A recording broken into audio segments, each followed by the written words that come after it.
pavan si gaurangir jai dao upati pavan Sri gaurangir jai dao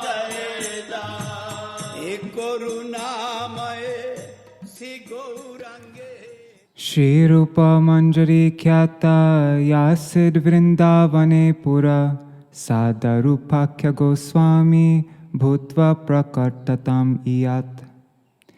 She who is known in Vrindavan as Rupa Manjari has now appeared as Rupa Gosvāmī. Gaur Ganodeshtipika 180. Lalita is chief amongst the Sakis who make up Radharani's entourage, and Rupa Manjari is the foremost amongst those Sakis who follow Lalita. It is for this reason that Rupa Gosvāmī is the chief amongst the 6 Goswamis in Gaur Leela. Rupa Goswami's family tree. In the New Bengali Dictionary edited by Ashutosh Dev, Rupa Goswami's dates are given as 1489 to 1558 AD or 1410 to 1479 of the Shaka era. In his earthly pastimes, Rupa Gosvāmī appeared in a Brahmin family of the Bharadwaj Gotra, which hailed from Karnataka, where they had been kings. His father's name was Kumaradev. His mother's name is not known. Narahari Chakravarti Thakur has given names of 7 generations of his family in Bhakti Ratnakar 1540 to 568. Srila Bhakti Siddhanta Saraswati Goswami Thakur has summarized this family history in his Anubhashya. Sarvagya, a Jagat Guru, was a great soul who was born in a Brahmana Raja family of the Bharadwaj Gotra in the 12th century of the Shaka era. His son Aniruddha had 2 sons named Rupeshwar and Harihar, neither of whom inherited the land holdings. The older brother Rupeshwar went to live in the mountains, and his son Padmanabha moved to Bengal, taking up residence in the village of Naihati on the banks of the Ganges. Padmanabha had 5 sons, the youngest of whom was named Mukunda, who fathered the pious Kumaradev, who had several sons, amongst whom were Sanatan Goswami, Rupa Goswami, and Anupam. Kumaradev's house was in the village of Bakla in Chandradweep. His house was in the village of Fatehabad in the Jeshore district of that time. 3 of his sons became Vaishnavas. These 3 brothers left the Fatehabad home to live in Ramakeli for their work. Jiva Goswami was born there. As a result of their service to the Nawab, all 3 of them were awarded the Malik title. Mahaprabhu met Anupam for the first time when he came to Ramakeli. When Rupa Goswami abandoned his government duties to go to Vrindavan, he was accompanied by Anupam, who is also known as Ballbha. Caitanya Charitamrita 110-84 Anubhashya. Rupa Goswami's first meeting with the Lord. Mahaprabhu met Rupa Goswami and Sanatan Goswami for the first time beneath Kadamba and Tamal trees in Ramakeli village.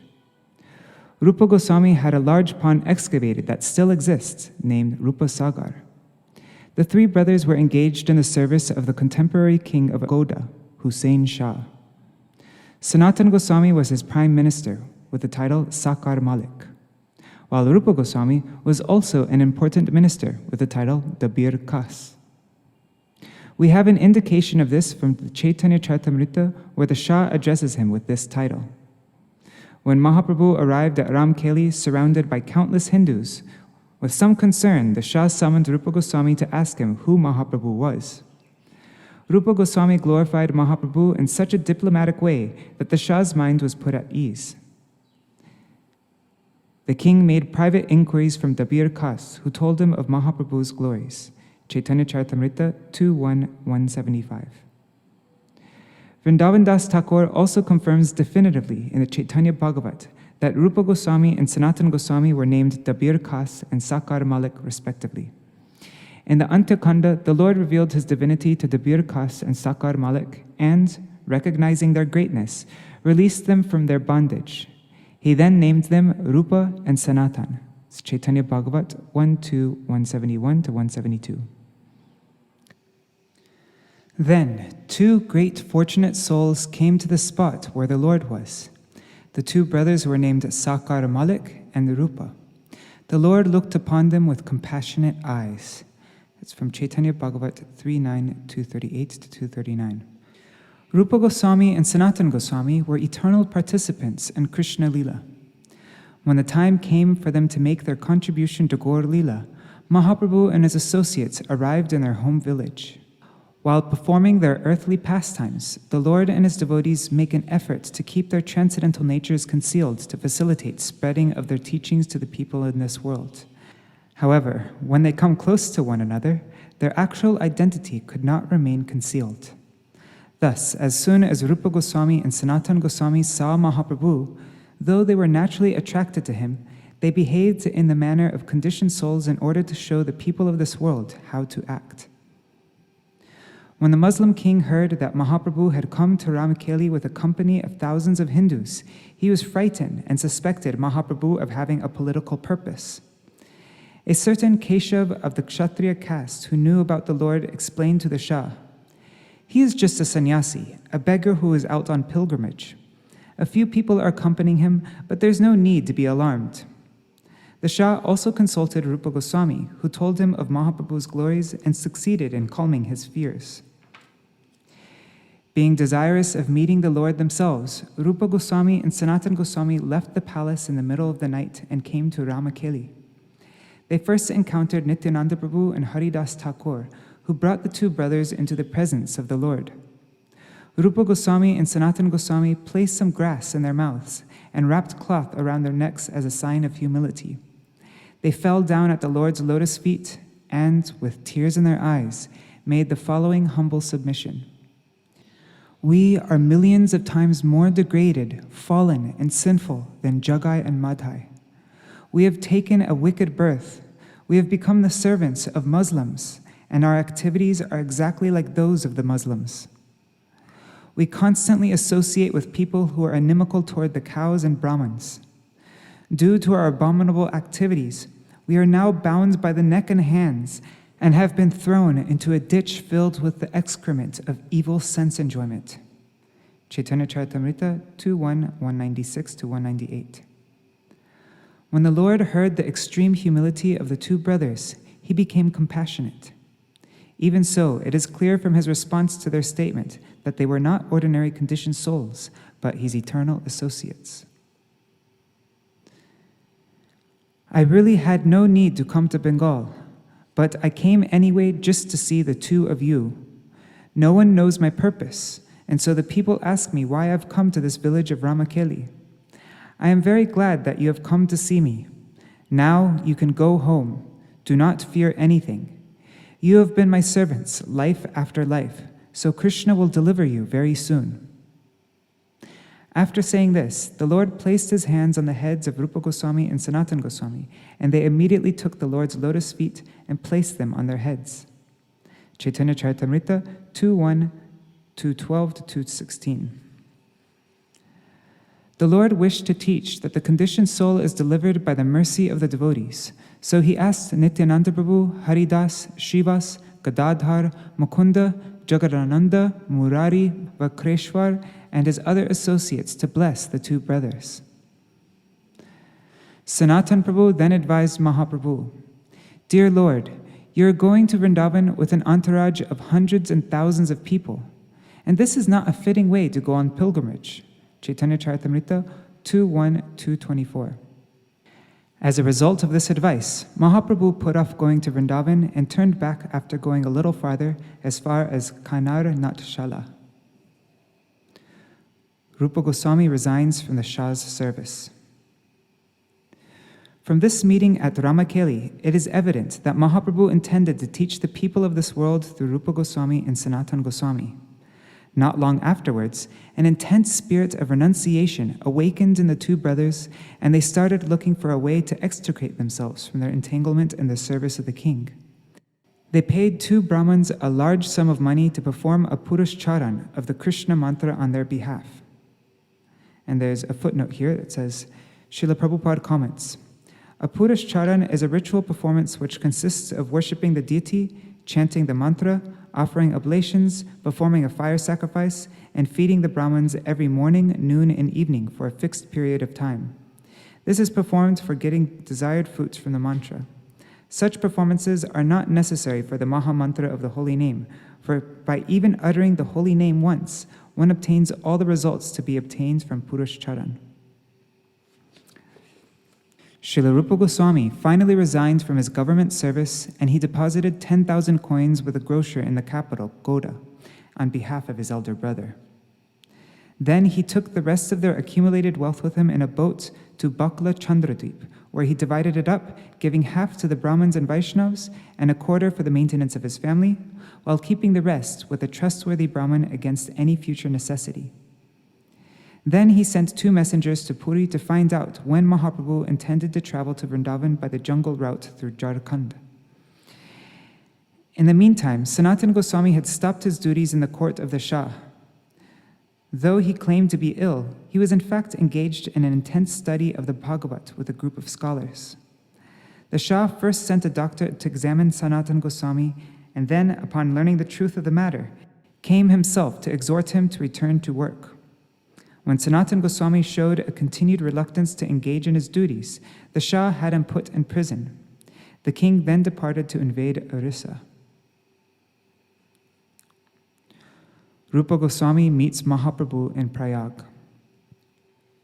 When Rupa Goswami received the news from his 2 messengers that Mahaprabhu had left for Vrindavan, he and Anupam left Bakla to attempt to join him.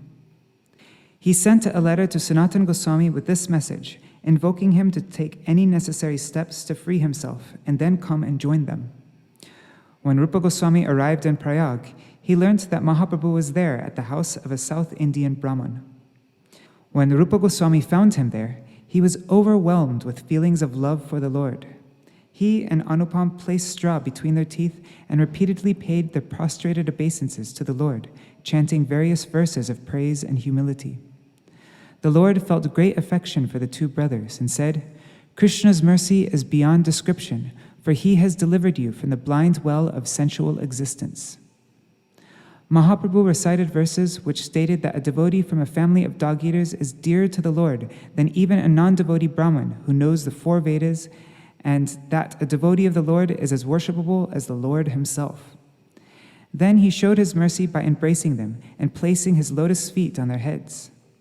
The 2 brothers folded their hands and chanted the following verse to show their gratitude to the Lord for his mercy toward them. Namo Mahavadanyaya Krishna Prema Pradayate Krishnaya Krishna Caitanya Namne Gaura Tvishe Namaha. I pay my innumerable obeisances to the lotus feet of the Supreme Lord, who is Krishna himself, whose name is Krishna Caitanya, whose complexion is golden, and who is most munificent by bestowing Krishna Prem, love for Krishna. Mahaprabhu heard from Rupa Goswami that his brother Sanatana Goswami had been made a prisoner by the king, but predicted that it would not be long before Sanatana Goswami escaped and met him. The South Indian Brahmin invited the 2 brothers to stay with him that day, and they ate Mahaprabhu's prasad remnants. Meeting with Ballbha. When Ballbha, who lived in the village of Airal on the other side of the Ganges, heard that the Lord had come, he immediately rushed to Prayag to meet him and fell to the ground in obeisance to him. Mahaprabhu embraced him, and then the 2 engaged in conversation about Krishna. Ballbha was astonished to see the ecstatic reactions of the Lord in the course of their discussion. As soon as Rupa Goswami and Anupam saw Ballbha, they paid obeisances to him from a distance out of humility. When he came forward to touch them, they both reacted by saying, "We are lowly untouchables. You should not contaminate yourself by touching us." They then moved back a certain distance. Mahaprabhu was pleased by their display of humility, while Ballbha was impressed. The Lord said to Ballbha, "You are an older aristocratic Brahmin, while these 2 belong to a low caste. You should certainly not touch them." Ballbha was able to divine that there was some hidden meaning to the Lord's utterance, and he asked how they could be considered of low caste when they chanted the name of Krishna constantly. Ballbha then invited the Lord and his entourage to come to his house to take prasad, and Mahaprabhu was happy to accept. They embarked on a boat, but as they crossed the confluence of the Yamuna and the Ganga, Mahaprabhu was affected by the sight of the waters of the Yamuna and began to dance ecstatically in the boat, causing everyone on board a great deal of anxiety and fear. Finally, Mahaprabhu jumped into the Yamuna's waters and had to be helped on board by all of the devotees. Ballbha took the Lord to his house, washed his feet, and then sprinkled this water on his own head. Then he performed an elaborate puja of the Lord with a variety of ingredients. Then he fed him with a great feast of numerous preparations and satisfied Rupa Gosvāmī and Anupam with the Lord's remnants. He gave the Lord a mouth purifier and then a place to rest. When the Lord laid down, he sat beside him and served him by massaging his feet. In this way, Ballbha considered himself to have attained the highest good fortune. The Lord told Ballbha to take something to eat himself.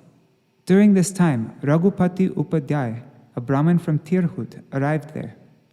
The Lord was ecstatic to hear the devotional verses which Raghupati Upadhyaya had composed in glorification of Sri Krishna. Mahaprabhu asked him to say what the Supreme Lord's superlative form, abode, age, and last of all, what was the supreme object of worship. Raghupati answered, "The form of Shama Sundar is the supreme form. The city of Mathura is the supreme abode. Meditation on Lord Krishna's adolescent form is supreme, and love for Krishna and the mood of the gopis is the supreme sentiment." It's Padyavali 82. Mahaprabhu was very pleased with this answer and embraced Raghupati Upadhyaya. All of the inhabitants of the village became devotees of Krishna upon seeing Mahaprabhu. Ballbha then took the Lord back to Prayag by boat. Mahaprabhu instructs Rupa Gosvāmī. Afraid of attracting crowds, Mahaprabhu stayed only 10 days in Prayag, remaining incognito at the Dash Ashwamedha Ghat. The Lord taught Rupa Gosvāmī the truths about Krishna, devotion to him, and transcendental divine mellows, as well as all other devotional conclusions. He compassionately infused all the supreme sentiments of Vrindavan, which were slowly becoming extinct, into Rupa Gosvāmī. The teachings Mahaprabhu gave Rupa Gosvāmī are known as Sri Rūpa-śikṣā. Shivananda Sen's son, Kavi Karnapur, has described this event extensively in his Caitanya Chandrodaya Natak. Kalena Vrindavana Kelivarta Lupte Titam Kyapayitum Vishishya Kripamrite Nabhishishe Cha Devas Tatraiva Rupam Cha Sanatanam Cha. In the course of time, tidings of Krishna's amusements in Vrindavan had been lost. To make them known again in detail, the Lord drenched Rupa Gosvāmī and Sanatana Goswami with his mercy. Chaitanya Charitamrita 2:19-119. Priya Sarupe Daita Sarupe Prema Rupe Sahajabirupe Nijanurupe Purekarupe Tatanurupe Swavilasarupe. The Lord explains the Ras Shastra to Rupa Gosvāmī in a way he did to no other person, for Rupa Gosvāmī was the dear friend of Swarup Damodar. His true identity was that of the Lord's beloved. His nature was that of divine love itself, and he was also possessed of natural physical beauty. Mahaprabhu knew him to be like unto himself. And indeed, he was verily the expansion of the Lord. Chaitanya Charitamrita 2:19-121. Sri Rūpa-śikṣā. Through Rupa Gosvāmī, Mahaprabhu taught the world about Krishna's Vrindavan pastimes and the process for attaining Vraj Prem. Krishnadas Kaviraj Goswami writes, "Through the mercy of Sanatana Goswami, I have learnt the devotional doctrines, and by the grace of Rupa Goswami, I have attained the sublime devotional sentiments." That's Chaitanya Charitamrita 1.5-203. The Lord taught about sacred rapture and Vraja's pastimes of transcendental divine love through Rupa Goswami. Who can effectively describe the subtleties of Sri Chaitanya Mahaprabhu's Leela? Chaitanya Charitamrita 3.5-87. Vrindavaniyam rasakeli vartam kalena luptam nija shakti muktka sancharya rupe vyatanot punasa prabhor vido prag iva loka srishtim. Just as the Lord enlightened the heart of Lord Brahma with the truths about his own self, So did Sri Caitanya Mahaprabhu eagerly impregnate the heart of Rupa Gosvāmī with spiritual potency so that he could revive Krishna's Vrindavan pastimes, which had almost been lost to memory due to the influence of time. Caitanya Charitamrita 2.19.1. While in Prayag, Mahaprabhu gave Rupa Gosvāmī the direct order to write Bhakti Rasamrita Sindhu. This has been stated by Rupa Gosvāmī himself in the introductory verses to that book. Hridiryasya prernaya pravartito ham varaka rupopi tasya hare parakamalam vande chaitanya devasya. I worship the lotus feet of the Supreme Personality of Godhead, known as Lord Chaitanya Dev, for though I am nothing but an ignorant wretch, I have set out to write this book by his inspiration. Bhakti Rasamrita Sindhu 1.1.2. Particularly relevant in this connection is Srila Bhakti Siddhanta Saraswati Goswami Thakur Prabhupada's Anubhashya to Caitanya Charitamrita 2.19.131 on the importance of studying and writing books as an element of devotional practice. He says, the lives of the Goswamis were exemplary in their renunciation. Sometimes they would engage in chanting the holy names of the Lord. Sometimes they would worship him by writing books on divine aesthetics, Bhakti Rasa Shastra. And sometimes they would remember or glorify the pastimes of Lord Chaitanya Mahaprabhu. There is an idea which has some currency among the Prakrit Sahajas that devotional practice entails the renunciation of studying and writing devotional scriptures.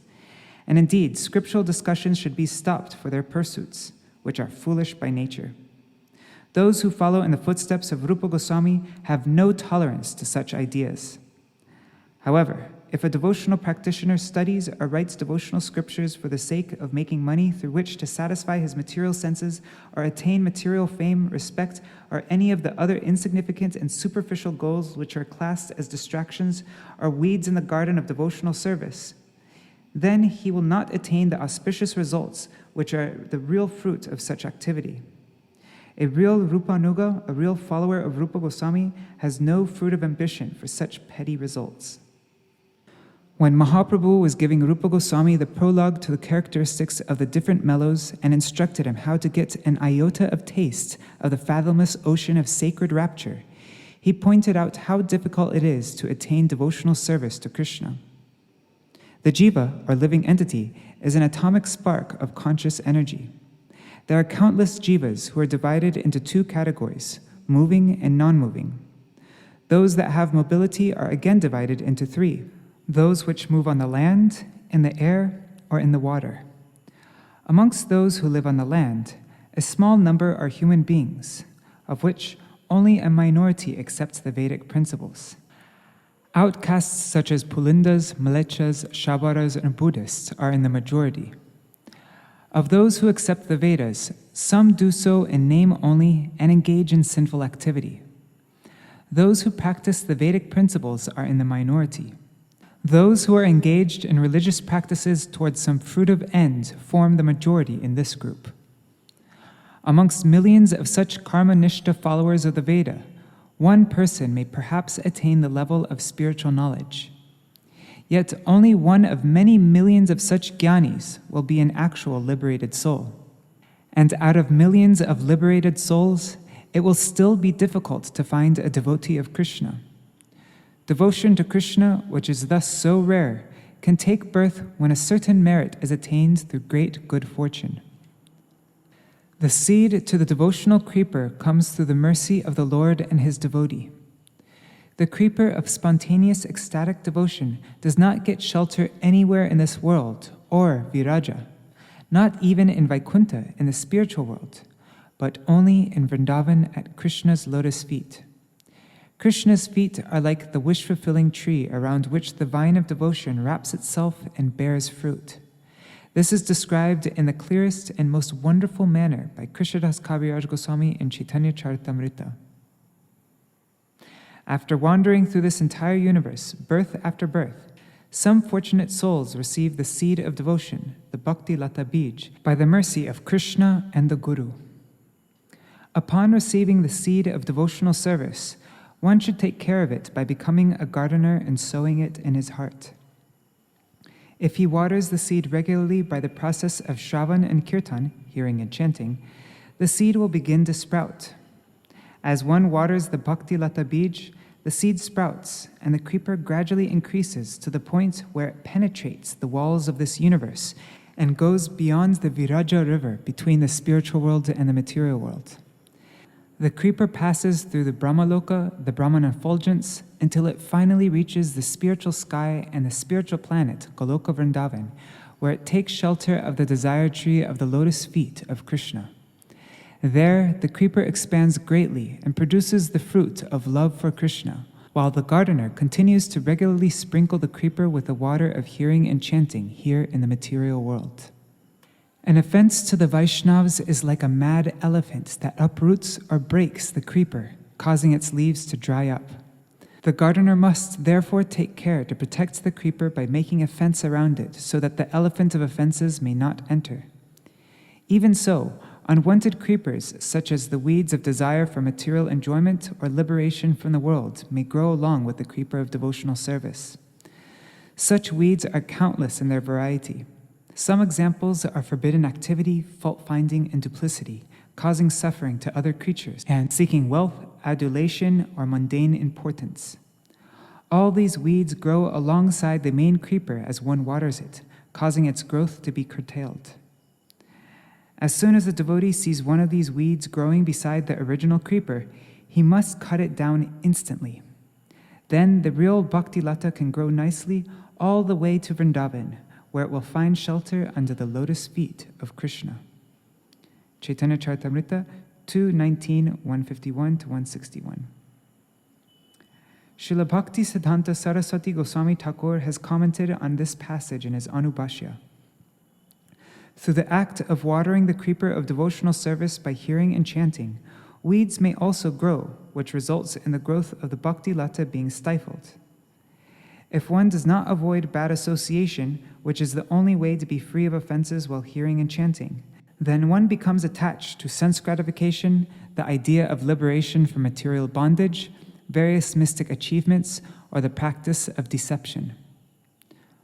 One may also become addicted to the illicit association of women, practice other than manifestations of false devotion like the Prakrit Sahajas, or become a dweller of the 5 places given by Parikshit to Kali, namely wherever there is gambling, intoxication, prostitution, animal slaughter, or the accumulation of gold. He starts to take the Vaishnavas to be members of a particular race or caste, aspires for honor due to birth in a respected higher caste, and engages in the chanting of the holy name, mantra, deity worship, and Bhagavat recitation for making a livelihood. He finds dishonest ways of collecting money or makes a show of practicing spiritual life in seclusion while secretly harboring desires for fame and adulation.